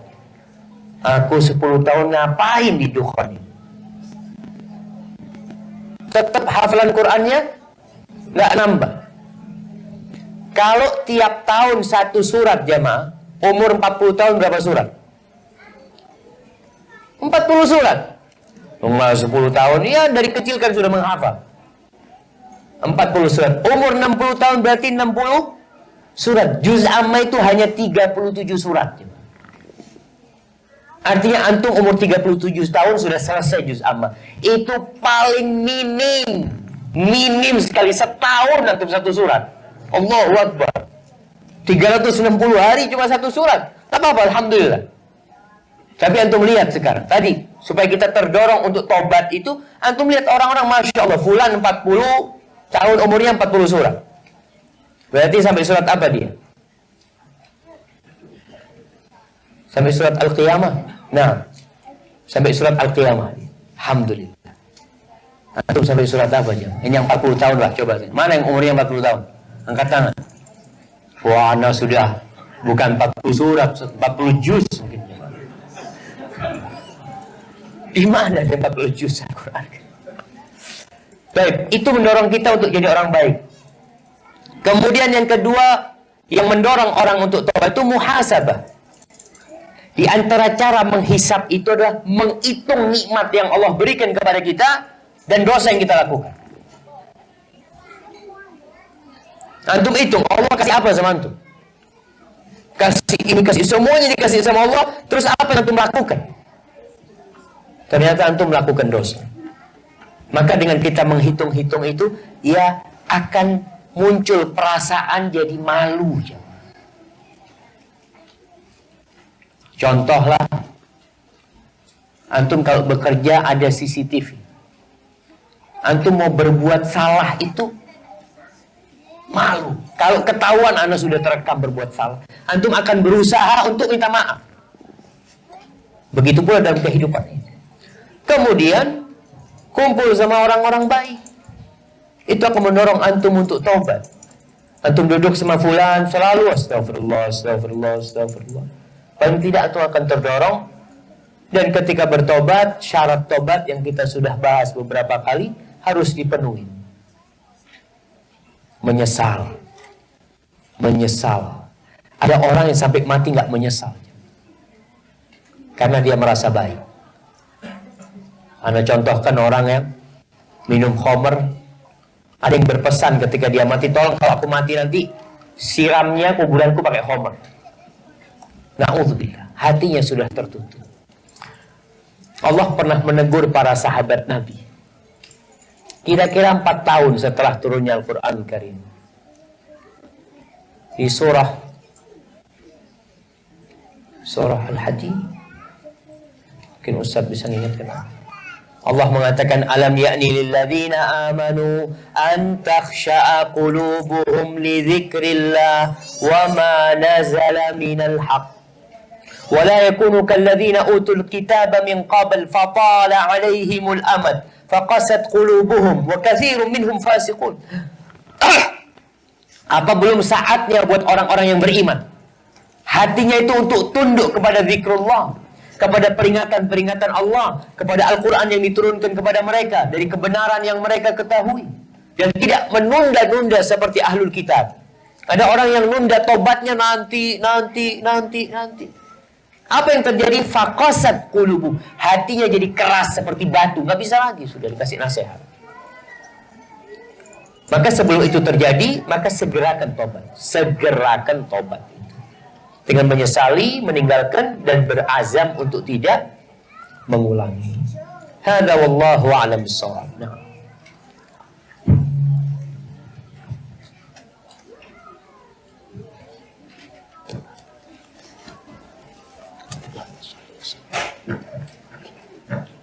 Assalamualaikum warahmatullahi wabarakatuh. Waalaikumsalam warahmatullahi wabarakatuh. Takdir itu apakah bisa dihilangkan, dikurangi dengan cara usaha kita atau dengan doa kita, gimana Ustaz? Nah, jemaah, iya. Berkaitan dengan takdir, apa yang bisa merubah takdir itu? Rasul SAW bersabda, tadi yang sudah kita sampaikan bahwasanya la yaruddul qada illa du'a wa la yazidu fil umri illa albir. Tidak ada yang bisa menolak takdir itu kecuali doa. Minta sama Allah Azza wa Jalla. Dan Rasul SAW mengajarkan kepada kita banyak doa. Yang di antara doa itu adalah minta supaya kita ditakdirkan yang baik sama Allah Azza wa Jalla. Contoh doa Nabi SAW. Allahumma bi'ilmikal ghaib wa qudratika 'alal khalqi ahyini idza 'alimtal hayata khairan li wa tawaffani idza 'alimtal wafata khairan li. Ya Allah, dengan ilmumu yang meliputi segala yang gaib dan dengan kemampuanmu menciptakan, hidupkan aku ya Allah kalau kehidupan itu baik buat aku, dan matikan aku kalau kematian itu baik buat aku. Kita ini nggak tahu. Ada orang yang minta panjang umur. Antum tahu panjang umur itu baik buat engkau atau buruk? Nggak tahu kita. Maka Nabi SAW mengajarkan doa itu. Ya, kalau memang takdirnya kematian itu lebih baik, ya matikan aku aja ya Allah. Kalau hidup yang lebih baik, ya hidupkan aku. Jadi yang bisa menolak atau merubah takdir itu adalah doa. Dan ingat, doa ini pun termasuk dari takdir Allah Azza wa Jal. Kemudian bicara usaha. Ada amalan-amalan yang memang perlu diusahakan. Contohnya orang yang sempit rezekinya. Bagaimana supaya rezekinya luas? Masya Allah, ibu-ibu udah lapar. Nah, kata Rasul sallallahu alaihi wasallam, man ahabba ayyubsata lahu fi rizqi wa yunsa lahu fi athari falyasil rahim. Barang siapa yang ingin diluaskan rezekinya. Ada orang yang rezekinya sempit, dia ingin diluaskan rezekinya. Ana sudah usaha, Ustaz, udah bekerja ke luar negeri, tapi tetap aja usaha. Maka ada usaha lain yang perlu engkau tempuh, yaitu silaturahim. Ingat, silaturahim ini bukan banyak kawan ya. Ada orang yang merasa, ana suka silaturahim Ustaz, ana banyak kawannya. Itu bukan silaturahim. Itu menjaga ukhuwah, tafadhol. Tapi silaturahim yang dimaksud dalam hadis ini adalah berbuat baik kepada kerabat kita. Kerabat. Makanya kenapa kita diperintahkan untuk belajar nasab? Karena ada hubungannya dengan silaturahim. Kenapa anak kita ajarin anak kita dengan nasabnya? Nah, namamu itu Fulan bin Fulan bin Fulan bin Fulan. Anak punya anak ajarin. Kalau anak tanya siapa namanya? Yang kecil yang umur hampir 4 tahun, namanya Yusuf. Yusuf bin Man, bin Syafiq, bin Man, bin Riza, bin Man, bin Hasan, bin Man, bahasa lama kata dia. Supaya dia hafal sejak kecil. Karena ini modal dia untuk rizkinya diluaskan. Nabi SAW nyuruh jamaah, ta'allamu min ansabikum ma tasiluna bihi arhamakum. Kalian belajarlah nasab kalian yang dengannya kalian bisa menyambung rahim kalian. Maka kalau ingin merubah takdir salah satunya rizki yang sempit dengan cara silaturahim. Berbuat baik kepada paman. Ini bulan Ramadan. Orang-orang biasanya pada mudik. Antum nggak mudik mungkin sebagian. Nggak harus mudik. Paling nggak fulusnya yang mudik. Jadi kirim fulusnya. Kita punya keponakan, Masya Allah. Belikan baju dan subhanallah jamaah. Anda lihat sekarang ini masanya berbuat baik ikhlas lillahi ta'ala.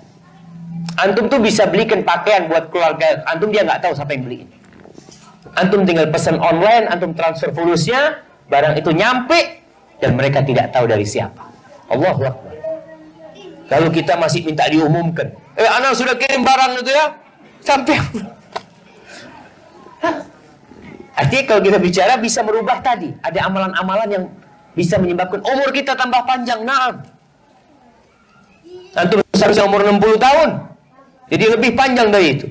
Sebagian ulama mengatakan bukan umur yang lebih panjang, tapi berkah dari umur tersebut. Nah, ada orang yang Masya Allah umurnya 30 tahun, hafal Al-Quranul Karim. Berkah umur ini. Ada orang umur 60 tahun, nah hafal Al-Quranul Karim. Padahal waktunya sama. Dia punya waktu lebih panjang, seharusnya dia lebih dahulu menghafal Quran. Tapi tidak. Itu salah satu makna, dipanjangkan umurnya, diberkahin umurnya. Dengan cara silaturahim ya. Mudah-mudahan tadi yang takdirnya mungkin buruk ya, yang dia hidupnya susah, sehingga Allah buka pintu rizki buat dia. Hadza wallahu a'lam bissawab.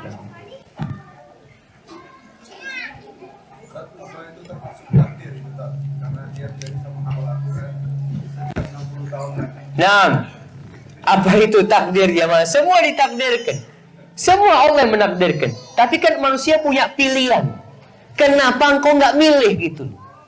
Kan subhanallah, Allah itu kasih waktu yang sama, 24 jam sama semuanya. Dan Allah tahu kita nggak akan menghafal Quran. Allah tahu ini memang orang malas baca Quran. Allah tahu.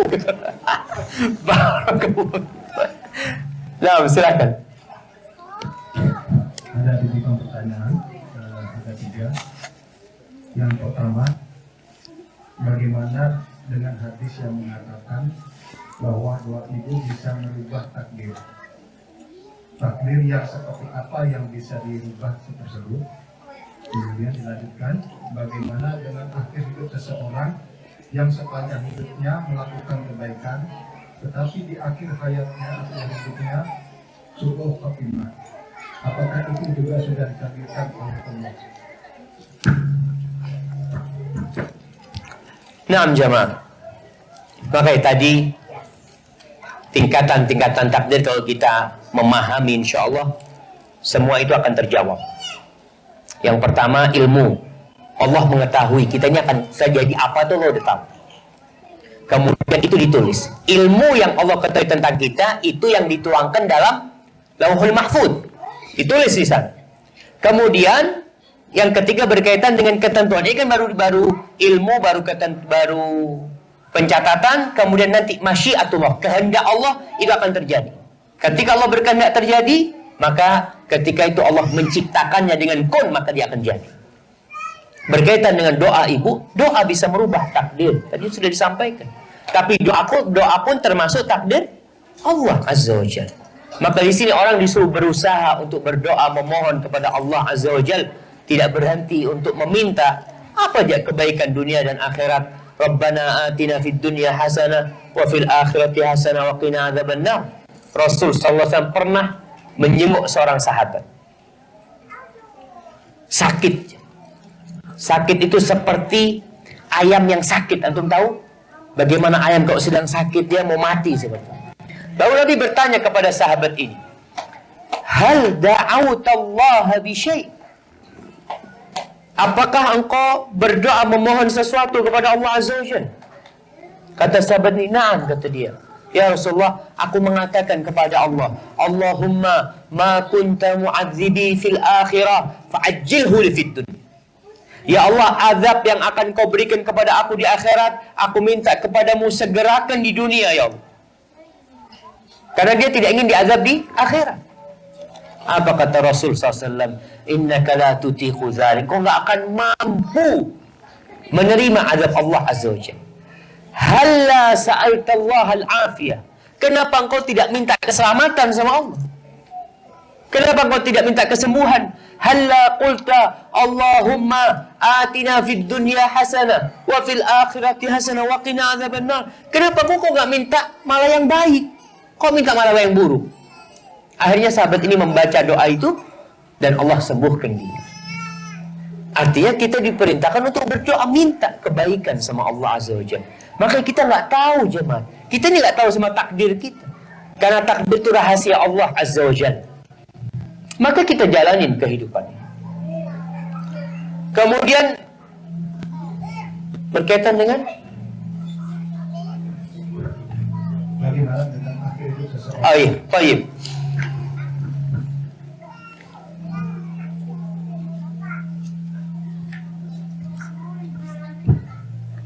Bagaimana dengan akhir hidup seorang yang awalnya baik kemudian matinya su'ul khatimah?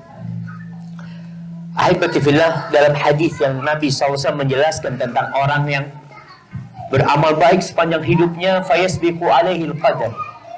Kemudian datang takdir Allah, dia beramal yang buruk, kemudian dia masuk neraka.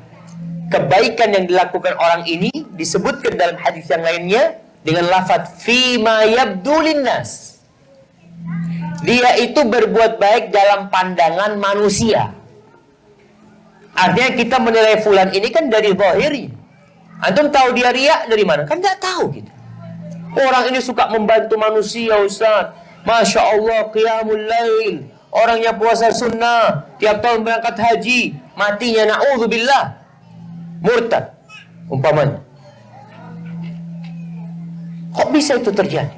Dan itu dari takdir Allah Azza wa Jalla yang berangkat dari ilmu yang Allah tahu orang ini akan murtad di akhir hidup. Ternyata dia berbuat baik karena riya. Makanya jamaah, salah satu yang perlu kita persiapkan untuk husnul khatimah itu adalah amal soleh yang tersembunyi. Antum harus punya, usahakan. Nabi SAW memerintahkan agar setiap mukmin itu punya khib'un min amalin soleh, simpanan amal soleh yang nggak ada yang tahu. Istrinya pun nggak tahu dia mengamalkan itu. Dia mungkin punya sedekah, dia mungkin punya anak-anak asuh, dia biayain. Sehingga tadi yang kita bahas di mana di Said tentang nggak perlu istri itu tahu berapa penghasilan antum. Antum nggak harus semua duit kasihkan istri. Nanti mau sedekah pun laporan sama istri. Afwan, mau sedekah. Kata istri, ya jangan banyak-banyak, yang penting ikhlas. Antum kapan bisa sedekah? Maka antum perlu punya amalan yang tersembunyi. Jadi berkaitan dengan kita tetap harus takut ya. Maka yang mukmin itu hidupnya antara khauf dan raja. Kita tuh nggak tahu salat kita diterima sama Allah. Siapa yang tahu? Nabi Ibrahim aja bangun Ka'bah. Apa doanya? Rabbana taqabbal minna innaka antas samiul alim. Doanya Allah terima ya Allah, itu Nabi doanya minta diterima. Kita belum tentu diterima, makanya kita perlu takut jemaah. Kita beramal baik dan takut tidak diterima. Tapi kita berharap, ya Allah itu maha baik ya. Semoga yang kurang-kurang Allah sempurnakan. Mudah-mudahan itu yang bisa mengantarkan kita untuk husnul khatimah sambil terus berdoa minta husnul khatimah. Barakallahu fikum. Saya lanjutkan pertanyaan kedua. Assalamualaikum Pak Ustaz. Waalaikumsalam. Saya ingin menanyakan, jika ketika semua yang terjadi di muka bumi itu baik buruk sudah ada takdirnya, apakah kita perlu berencana untuk kehidupan itu ke depan? Artinya jalani seperti air mengalir. Apakah kita bisa menolak takdir buruk? Kalau ada, bagaimana caranya? Nah, jemaah, sebenarnya pertanyaan ini semua sudah terjawab dengan tadi yang kita bahas. Bahwasanya semua sudah ditentukan sama Allah Azza. Tugas kita apa sekarang? Tugas kita beramal. Di antara bentuk amal itu adalah rencana. Kayak antum bisa ke sini karena punya rencana. Tapi kita lihat, yang mau berangkat ke Dukhon ini kadang-kala yang daftar ada 100 orang, yang keterima berapa? Berapa yang keterima? Kita bisa lihat di Indonesia, orang berencana untuk jadi PNS, yang daftar ribuan. Mereka berusaha, dia tahu tugas dia berusaha. Gak mungkin dia di rumahnya, ana mau jadi pegawai negeri, ana mau doa aja lah di rumah. Nanti kalau takdirnya datang mungkin dapat panggilan dia.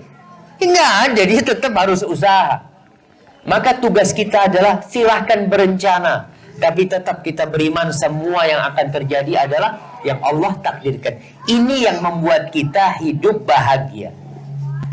Antum tidak akan terbebani. Makanya kalau tertimpa musibah, jangan mengatakan andai kata. Katakan qadarullah wa ma syaa fa'al. Sebelum terjadi, kita tidak tahu dengan takdir kita.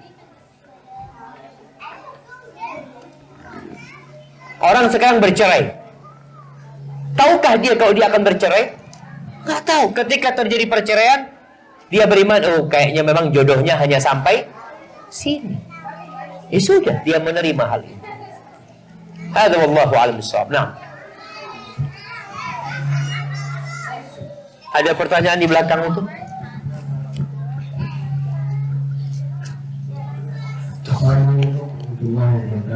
Waalaikumsalam warahmatullahi wabarakatuh. Tadi ada disebutkan tentang orang-orang yang diberi kekayaan itu belum tentu dicintai Allah. Nah, itu ciri-ciri orang yang dicintai Allah itu seperti apa, Pak? Juga keluarga. Subhanallah jamaah. Nah, kita perlu tahu ciri-ciri orang yang cintai Allah Azza wa Jalla. Di dalam Al-Quranul Karim, Allah itu sering menyebut cintanya. Allah, innallaha yuhibbut tawabin. Allah cinta kepada orang-orang yang suka taubat. Wa yuhibbul mutatahhirin. Allah cinta kepada orang yang suka menyucikan dirinya. Wa yuhibbu al-muhsinin.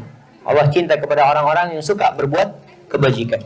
Tapi secara umum, kaidahnya, Rasulullah SAW pernah menyebutkan, innallaha yu'tid dunya man yuhibbu wa man la yuhibbu. Allah itu berbagi dunia, memberikan dunia kepada orang yang Allah cintai dan kepada orang yang tidak Allah cintai. Artinya rata, semua Allah kasih. Wala yu'til imana illa man yuhibbu. Tapi Allah tidak memberikan keimanan kecuali kepada orang yang Allah cintai. Jadi kalau kepingin tahu kita dicintai Allah atau tidak, itu bukan dari harta. Tapi lihat kita itu ditaruh di mana sama Allah. Kalau kita bisa sholat malam, ya Allah, alhamdulillah, Allah, makasih Allah, Engkau beri taufik aku bisa sholat malam. Antum bisa menghatamkan Al-Quranul Karim. Antum bisa menundukkan pandangan, bisa jauh dari dosa. Itu tanda cinta Allah Azza wa Jalla. Dan di antara orang-orang yang Allah cintai adalah orang yang mencintai orang lain. Kita mencintai orang lain karena Allah Azza wa Jalla, itu Allah akan cinta sama kita. Jadi kalau kita semakin taat, nih kita selesai Ramadan bentar lagi insya Allah. Bukan bentar lagi, masih lama Ustaz. Kullu ma huwa atin qarib. Semua yang bakal datang itu cepat jam, dekat jam. Semuanya dekat. Tahu-tahu antum masuk Syawal bentar lagi. Selesai Syawal antum perlu bertanya, anak kira-kira diterima enggak puasa? Antum puasa. Di antara tanda-tanda diterimanya ibadah seseorang itu, Allah kasih kebaikan setelah itu. Jadi kalau selesai Ramadan antum semakin baik, Yang awalnya sebelum Ramadan nggak pernah baca Quran, selesai Ramadan Syawal antum baca Quran lagi, antum sholat sunnah lagi. Sepanjang tahun antum nggak pernah sholat malam. Selesai Ramadan antum sholat malam. Mudah-mudahan itu tanda cinta Allah kepada hamba. Jadi Allah tidak berbagi keimanan kecuali kepada orang yang Allah cintai. Jadi antum walaupun nggak punya harta tapi antum dekat sama Allah, alhamdulillah. Antum kaya dan banyak sodako, banyak berbuat baik, insya Allah dicintai Allah Azza wa Jalla. Bukan hartanya, tapi karena kebaikan yang antum berikan, keimanan tadi jamaah. Hadza wallahu a'lam bissawab. Nah, di belakangnya ada yang mau tanya lagi?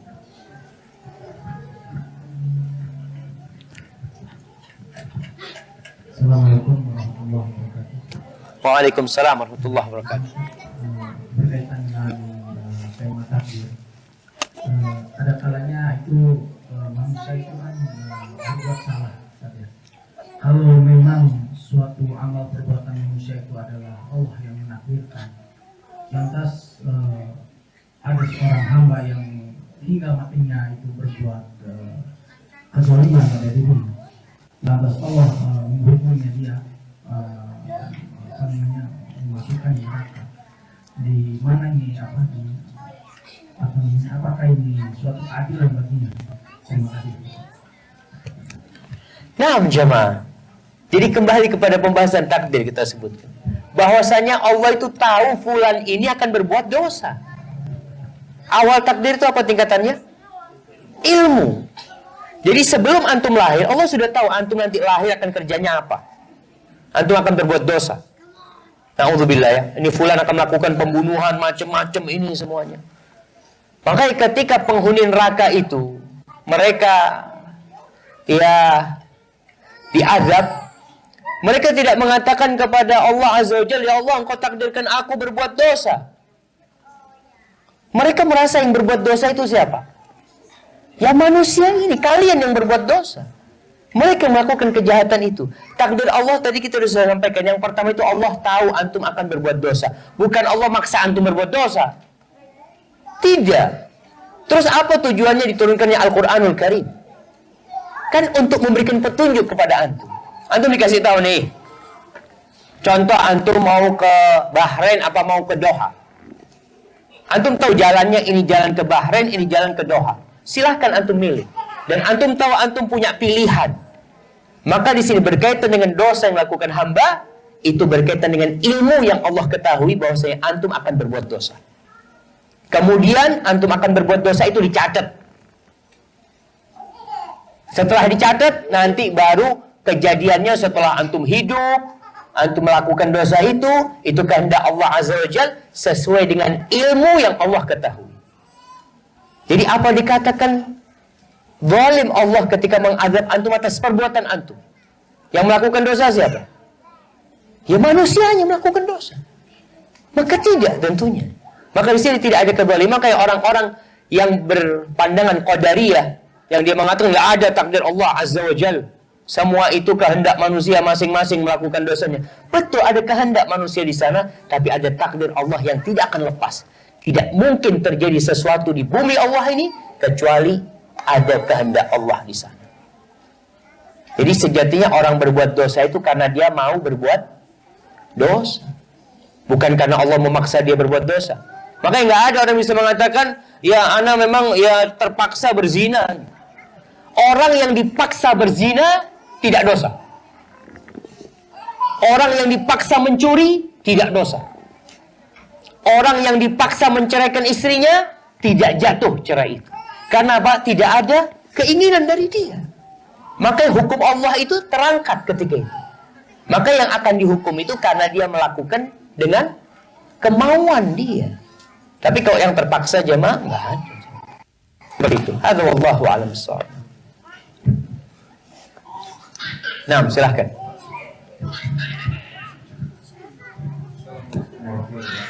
Waalaikumsalam. Dengan topik kita ini takdir itu adalah gimana penjelasan di surat Ar-Rum 3132 yang menyatakan bahwa janganlah kamu termasuk orang yang mempersekutukan Allah, yaitu orang-orang yang memecah belah agama mereka dan mereka menjadi beberapa golongan. tiap-tiap golongan merasa bangga dengan apa yang ada pada golongan mereka. Jadi bagaimana menyikapi takdir kita, seperti kita pada hadis dengan terjadi 73 golongan.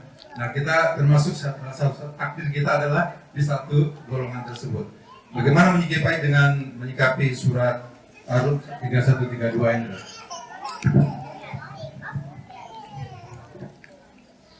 Ana masih bingung.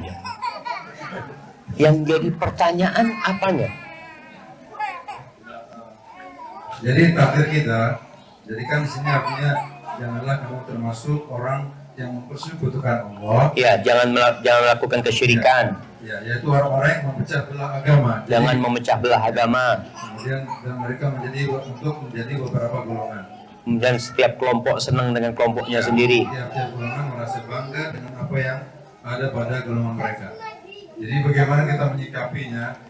Di mana kita sesuai dengan takdir tadi ya, Takdir Allah menentukan takdirnya umat Islam akan berpecah belah menjadi 73 golongan. Nah, itu sudah ketentuan Allah.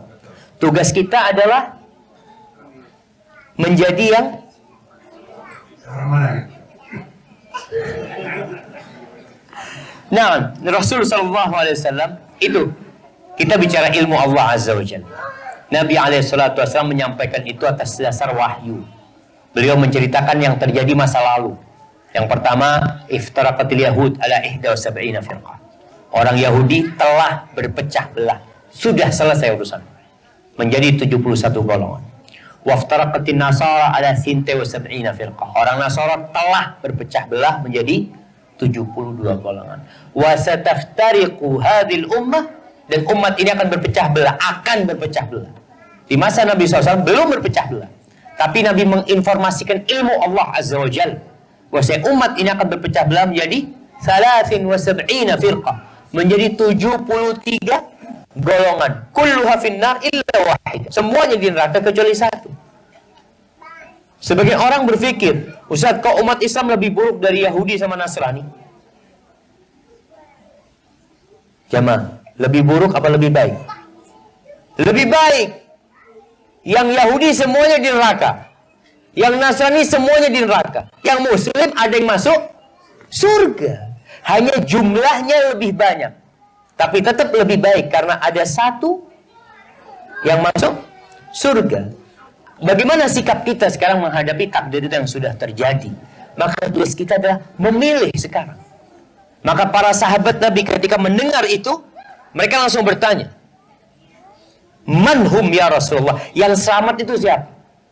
Karena mereka punya keinginan untuk menjadi yang selamat. Mereka tidak bertanya tentang yang 72 golongan. Nggak ada urusan dengan 72 golongan. Makanya kita itu kalau mempelajari kelompok-kelompok yang sesat, capek zaman. Kelompok ini Mu'tazilah punya pemikiran seperti ini, Jahamiyah punya, capek sekali. Pelajari yang satu yang selamat. Dan sahabat bertanya, "Man hum ya Rasulullah?" Siapa mereka yang selamat? Kata Nabi SAW, "Maka na ala mithli ma ana alaihi yawm wa ashab."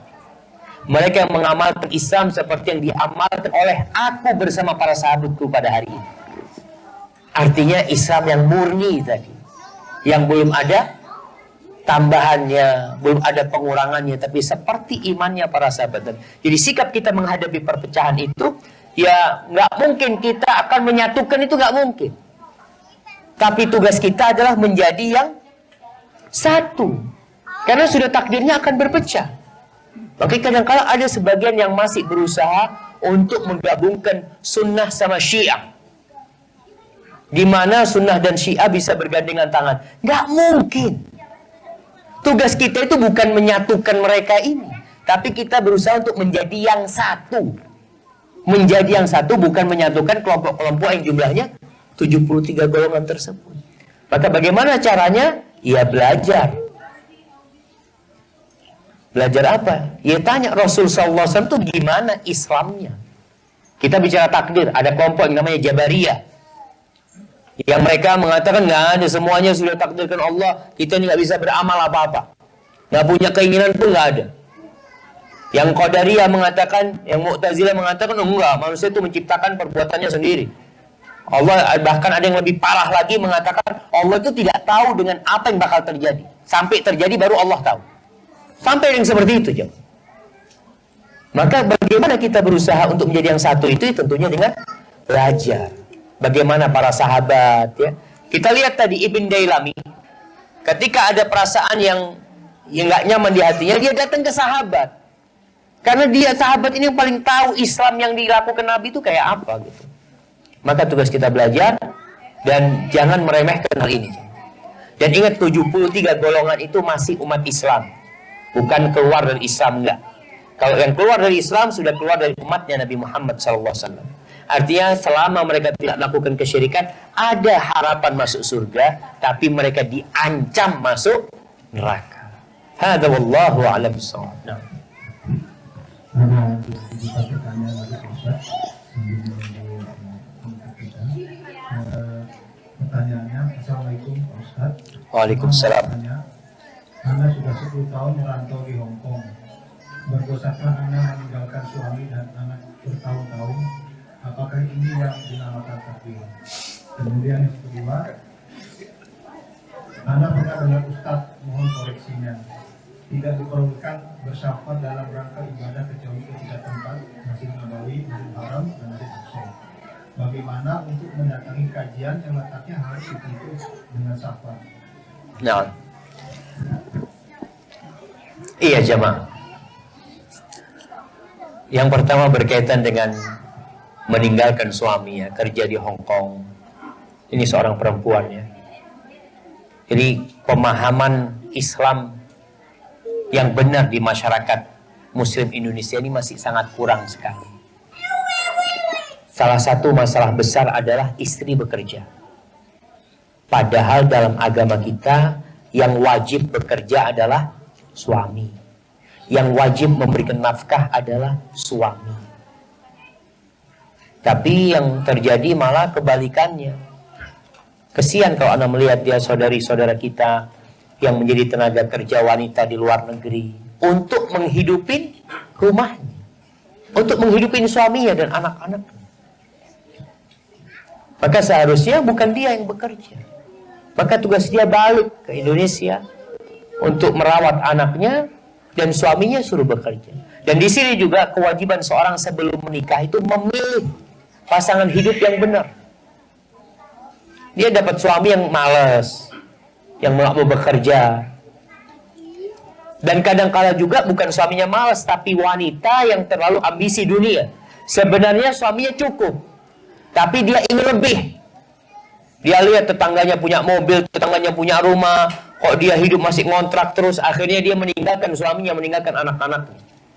Maka di sini ada dosa buat dia. Maka tugas dia segera pulang, apalagi dia di negeri ya seperti Hong Kong yang syiar-syiar agama Allah tidak bisa nampak di sana. Maka hendaknya dia pulang ke negerinya. Tugas dia sebagai seorang wanita, tugas dia sebagai seorang ibu. Dan jamaah Islam itu benar-benar memuliakan wanita. Nggak ada agama yang memuliakan wanita seperti Islam. Silahkan dibaca di buku apa saja.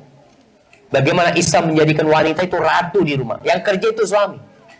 Sampai anak masih ingat di Madinah itu, istri anak sampai pernah mengatakan, subhanallah bang, anak benar-benar melihat laki-laki itu menjadi pembantunya wanita. Kalau pulang belanja, anak belanja, istri naik kemana? Ke rumah, anak bawain barang-barang. Turun dari rumah, sampah anak yang buang sampah semua. Memang tugas suami itu ya, melayani istrinya. Istri tugasnya di rumah. Cuma tadi banyak yang tidak paham dengan hal tersebut. Yang kedua, berkaitan dengan ilmu agama ini juga. Laki-laki yang menceraikan istrinya dan istrinya punya anak, kemudian anaknya ikut istrinya. Banyak laki-laki yang melupakan anak. Padahal tidak ada sedikit pun yang berubah tanggung jawab dia sebagai suami, sebagai seorang bapak. Nggak ada yang berubah. Itu anak tetap tanggung jawabnya dia 100%. Mau sama ibunya, tetap engkau yang harus ngasih nafkah. Engkau yang harus mendidik dia. Makanya ketika ibunya tidak bisa mendidik dengan benar, ayah punya hak untuk mengambil itu anak. Karena dia ibunya na'udzubillah nggak baik Ustaz. Engkau punya hak karena tanggung jawabmu. Jangan mengatakan, oh itu pendidikan ibunya Ustaz. Anak nggak ada urusan. Antum yang ditanya sama Allah Azza wa Jalla. Karena itu anak yang bawa nasabnya antum. Ini kadangkala perempuan kalau janda bawa anak, aduh kesian sekali. Dia yang harus kasih makan anak-anaknya. Padahal tugasnya tugas suami, tugas bapaknya itu anak-anak tetap jamaah. Itu berkaitan dengan yang kerja di sana. Kemudian kalau bersafar ke 3 tempat jamaah, itu karena tempatnya. Tempatnya itu memiliki fadilah, memiliki keutamaan. Kalau anti berangkat kajian itu, kayak orang nuntut ilmu berangkat dari Jakarta, nuntut ilmu di Jember. Itu bukan karena kota Jember, bukan karena tempatnya, tapi karena ilmunya adanya di Jember, sekolahnya ada di Jember gitu loh. Jadi tidak sama dengan orang yang berangkat ke Masjidil Haram, ke Masjid Nabawi, ke Masjidil Aqsa. Mereka memang mendatangi tempatnya. Tempat itu tempat yang mulia, yang Allah muliakan, yang beribadah di sana dilipat gandakan, tidak seperti di tempat-tempat yang lainnya. Antum berangkat yang ke Dukhan ini kan juga sama ibadah, Ustaz. Dalam rangka untuk cari rezeki juga ibadah juga. Tapi bukan karena keutamaan yang ada di kota Dukhan ini, tapi karena fulus yang ada di sini. Barakallahu fikum. Nah,